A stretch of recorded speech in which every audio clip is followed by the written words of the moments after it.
nimeona ajali za ndege kubwa waliokuwa mle ndani. And those that were within asilimia kubwa nilikuwa naona watu weupe. Mamlaka nchini India zimethibitisha kwamba mtu mmoja amenusurika kifo katika ajali mbaya ya ndege kutokea nchini India mwaka huu. Ndege hiyo ilikuwa na jumla ya watu 242. Wengi wao walikuwa raia wa India.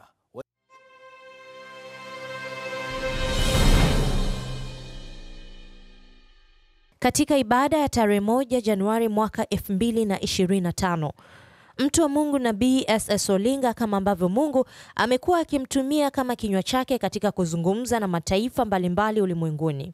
2025 utakuwa ni mwaka yale yaliyoandikwa kwenye kitabu cha Danieli na yaliyofunuliwa Danieli kwenye sura ya 12 ule mstari wa kwanza mpaka yote ile sura nzima ya 12 ya Danieli yataanza kutimia.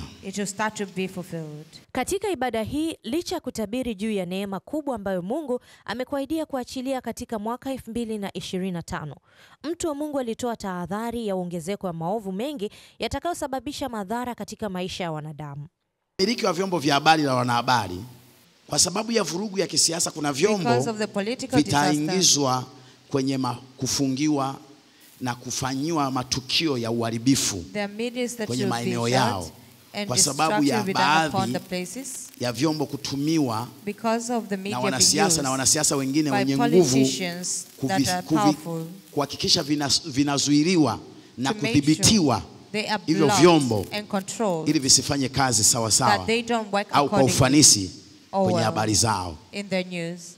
Kwa wamiliki, wanahabari, kutakuwa kuna matukio ya kupambana au uharibifu na pengine kuchukua uhai wa watu au mtu kwa ajili ya maslahi ya kisiasa.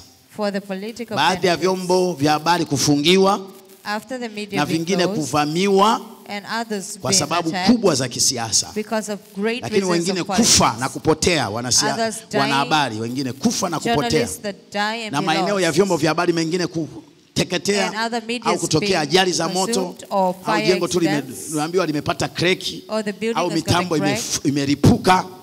Kwa hiyo hii yote, mfumo huo wote utakuwa umetengenezwa au utatokana na mambo ya kisiasa. Na haya mambo ya kisiasa yatapelekea mitandao ya kijamii.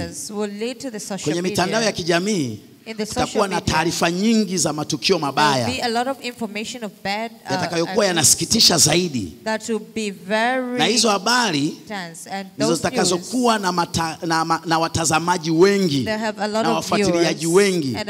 Matukio ya maumivu, mauaji, utekaji, matukio mabaya yatajaa kwenye social media au hivi vyombo vya mitandao ya kijamii, hizo blogs za duniani, na kuna blogs zingine zitafungwa. Unabii juu ya kuanguka kwa ndege kubwa maarufu ulimwenguni ni mojawapo ya tahadhari ambayo Roho wa Mungu alitahadharisha kupitia kinywa cha mtumishi wake Nabii S.S. Rolinga. Nimeona ajali za ndege kubwa. Ndege moja kubwa sana ilikuwa imebeba watu na ni ndege maarufu, inadondoka.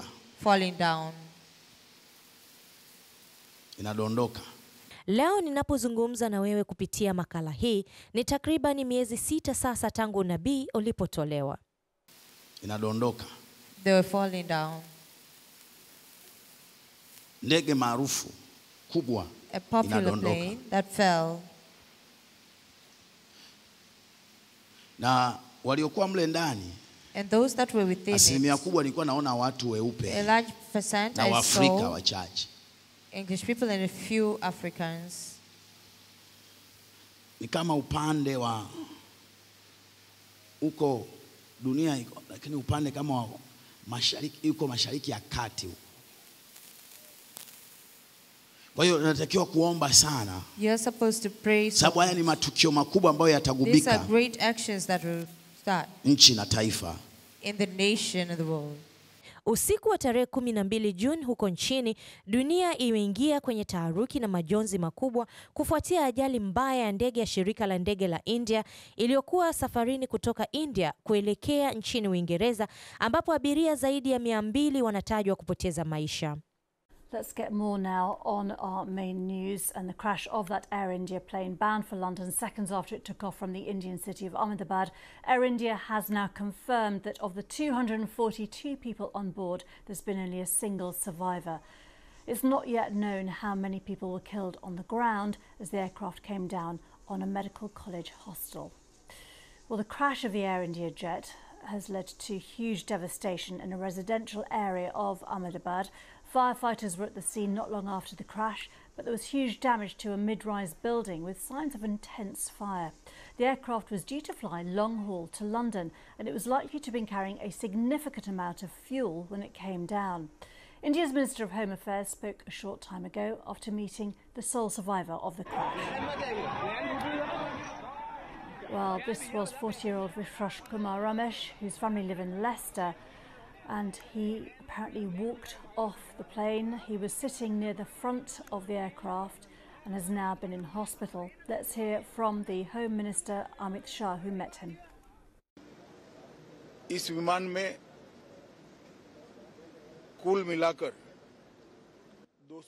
altogether 230 passengers, national and international citizens, and 12 crew members were on board.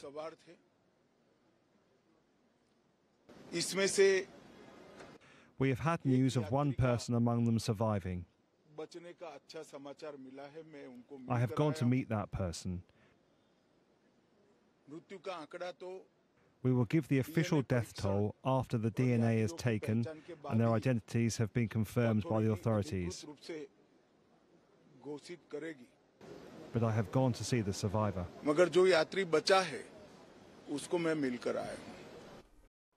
Mtazamaji, kila mara Mungu anapoweka ujumbe wake ndani ya kinywa cha mtumishi wake, huwa ni imani kubwa, maana Mungu huliangalia neno lake apate kulitimiza.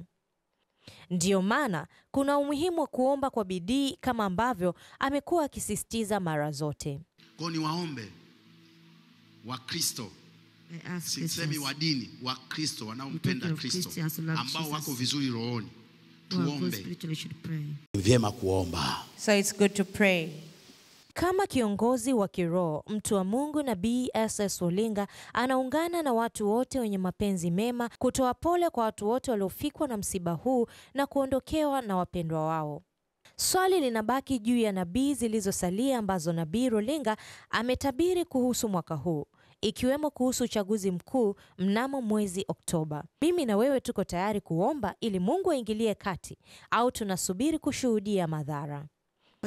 Tusipoomba, kipindi hiki cha kota ya kuanzia kesho kutwa tarehe 1, tarehe 1 mwezi wa 4, tarehe 1 Aprili mpaka Juni, kutaibuka mambo mengi katika taifa hili, mambo hasa watu wa siasa, especially the politicians. Nilikwambia nikukumbushe, nikwambia kipindi kile kama nchi ilikuwa kama watu wametulia, kama hamna wapinzani, kama hamna mtu mwenye nguvu, nilikwambia ataibuka mtu, a person will rise, watu, people, sio mmoja, watu wataibuka, watu ambao kutegemea wataleta joto kali la kisiasa, ambao hao watu watakuwa wako tayari hata kufa.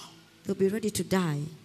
Wako tayari, yani hawajali maisha yao. They don't care of their lives. Wako tayari kwa lolote. They are ready to risk their lives. Watakuwa wanafanya vitu vya hatari sana. They will do dangerous things. Kwa kisha wanaleta mapinduzi na mabadiliko. Make sure they are bringing changes in the country. So kama unanielewa, is somebody understanding? Well, you need to pray. Tunapomaliza hii kota, kwenye maombi,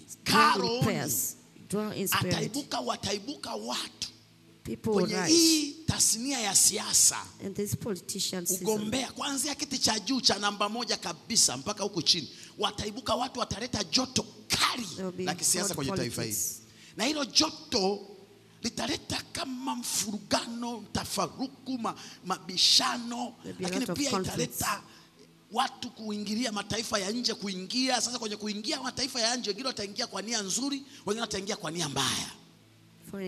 Na majina ambayo Mungu imekuwa kwenye maombi anasema nami, karibu majina kama 3.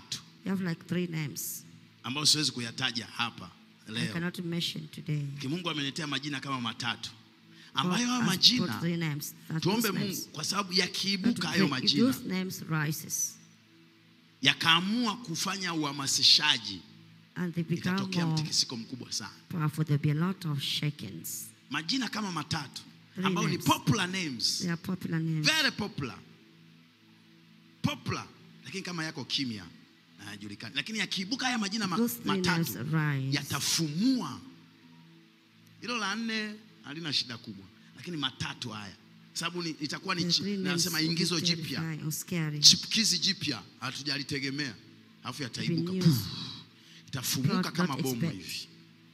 Kwa ni waombe wa Kristo, sisemi wa dini, wa Kristo wanaompenda Kristo, ambao wako vizuri rohoni, tuombe. Roho Mtakatifu lazima ninene haya.